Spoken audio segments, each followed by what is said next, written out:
मित्रों, कई बार देखा गया है कि विवाह के बाद कई ऐसे पति पत्नी होते हैं जिनके बीच तालमेल नहीं बनता है। यानी बात बात में झगड़े, लड़ाई, वाद विवाद होना। नवविवाहित पति पत्नी की बात कर रहे हैं। जैसे किसी की शादी हुई, नई नई शादी होती है और नई शादी के बाद जो प्रेम उनको होना चाहिए नवविवाहित के जीवन में, वो उनके साथ नहीं बनता है। यानी अचानक से कुछ ऐसे कारण बन जाते हैं को उनके बीच के रिश्तों में दरार बन जाती है और वो रिश्ते उनके सही नहीं चलते हैं। यानी उन दोनों को अपने रिश्तों से खुशी नहीं प्राप्त होती है, जो खुशी होनी चाहिए।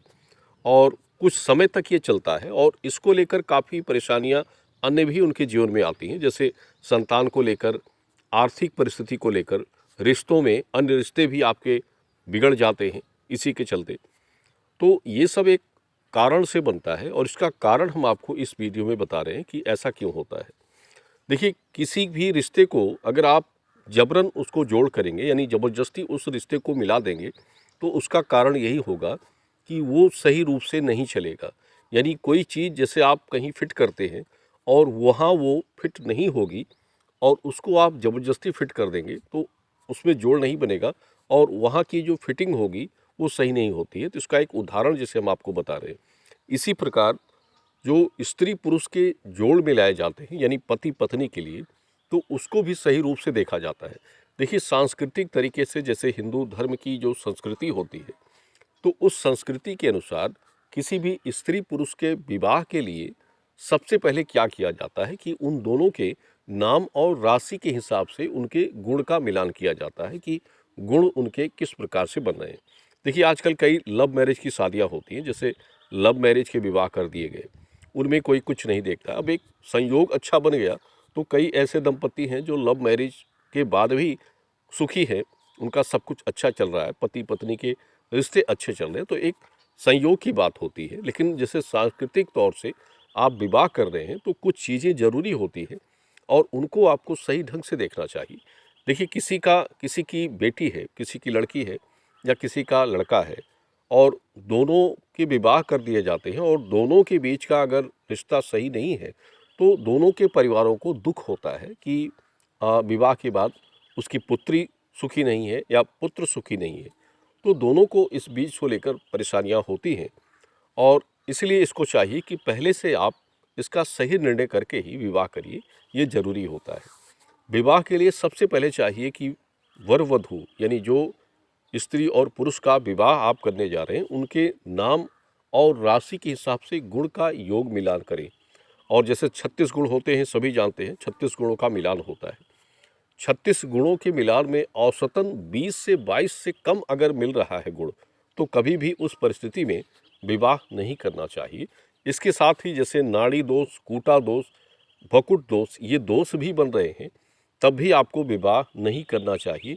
इसका मतलब है कि दोनों का योग नहीं बन रहा है। देखिए, नाड़ी दोष जो होता है, शरीर की जो अंग नाड़ियाँ होती हैं वो अगर दूषित हैं, दोनों की नाड़ी अगर मैच नहीं है, तब भी विवाह के बाद वो दोनों पति पत्नी स्वाभाविक है कि सुखी नहीं रहेंगे। और इसके साथ जैसे जन्म तिथि होती है दोनों की, तो जन्म तिथि के हिसाब से राशियां मिलाई जाती हैं, ग्रह मिलान किए जाते हैं। जैसे दोनों का लग्न चक्र बनाकर ग्रह मिलान किए जाते हैं और 9 ग्रहों में औसतन 3 से 4 ग्रह उनके एक ही भाव में मिलने चाहिए।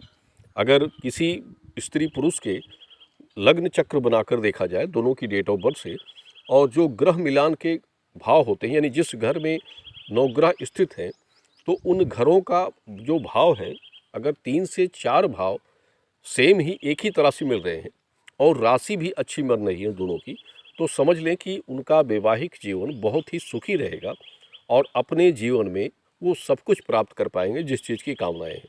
देखिए, जोड़ का मतलब ये होता है कि अगर सही चीज़ों को मिला दीजिए तो वो जो चीज़ें मिलती हैं उससे अच्छा विकास पैदा होता है, यानी उनकी प्रगति अच्छी बन जाती है।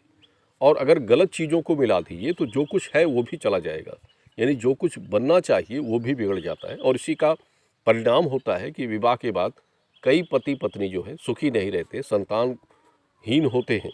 और साथ में कई बार तो ऐसा भी हुआ है कि अगर नाड़ी या भकुट दोष बनता है और ये दोष भयंकर है तो किसी एक की मृत्यु भी हो जाती है विवाह के कुछ समय के पश्चात। ऐसा कई लोगों के साथ भी हो जाता है। तो ये भूल होती है विवाह के समय, जो आप विवाह करवाते हैं, ये भूल उस समय की जाती है और उसका ध्यान आपको उस समय रखना चाहिए।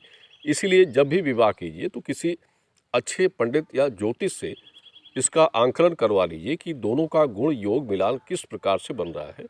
और इसके बाद एक चीज़ ये भी ज़रूरी होती है कि जो विवाह के लग्न की तारीखें विचार की जाती हैं, तो उन लग्न तारीखों का भी महत्व होता है कि आपने जो विवाह किया वो लग्न की तारीख शुभ थी या अशुभ थी, और आपने गलत लग्न मुहूर्त में विचार अगर विवाह करवा दिए हैं, उसका भी प्रभाव पति पत्नी के ऊपर जाता है। देखिए, सांस्कृतिक रूप से जो विवाह किए जाते हैं, यज्ञोपवीत किया जाता है, तो उसमें कई वेद मंत्र पढ़े जाते हैं, और अगर उन वेद मंत्रों का प्रभाव गलत पड़ रहा है तो उसका दायित्व तो किस पर जाएगा?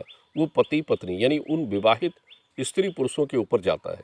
अगर आप गलत समय पर, गलत मुहूर्त पर वेद मंत्रों का उच्चारण यज्ञोपवीत संस्कार के लिए करते हैं, तो उसका सीधा प्रभाव उन पति पत्नी के ऊपर जाता है जो नवविवाहित हुए हैं। और बाकी कभी जो भी लोग इससे जुड़े हैं उन पर कोई इफेक्ट इसका नहीं पड़ेगा, सिर्फ उसी पर पड़ेगा, सारा भोग उन्हीं को भोगना पड़ेगा। इसलिए आप इन सभी चीज़ों को ध्यान में रखें, क्योंकि देखिए, किसी भी स्त्री पुरुष की जोड़ी जो है वो 2-4 दिन के लिए नहीं बनाई जाती है, उनके आजीवन कर्म भोग के लिए बनाई जाती है, जिससे ये सोच कर आप विवाह करें कि इन दोनों की जोड़ी सदा सुखी सलामत और संपन्न रहे, जीवन में हर खुशी हर कामनाओं को प्राप्त करे, ये सोचकर आपको विवाह करवाना चाहिए। तो ये दायित्व तो होता है बड़े का, यानी जो उनके बड़े हैं उनको अपनी स्वेच्छा से, अगर आपके बच्चे आपकी बात मानते हैं तो आप अपनी सभी ज्ञान और सभी जानकारियों के साथ उनका विवाह संपन्न कराइए। देखिएगा, वो पति पत्नी कभी जीवन में किसी भी इच्छा को प्राप्त करने में परेशानियां नहीं रखेंगे और साथ में उनका जीवन सुखी रहेगा।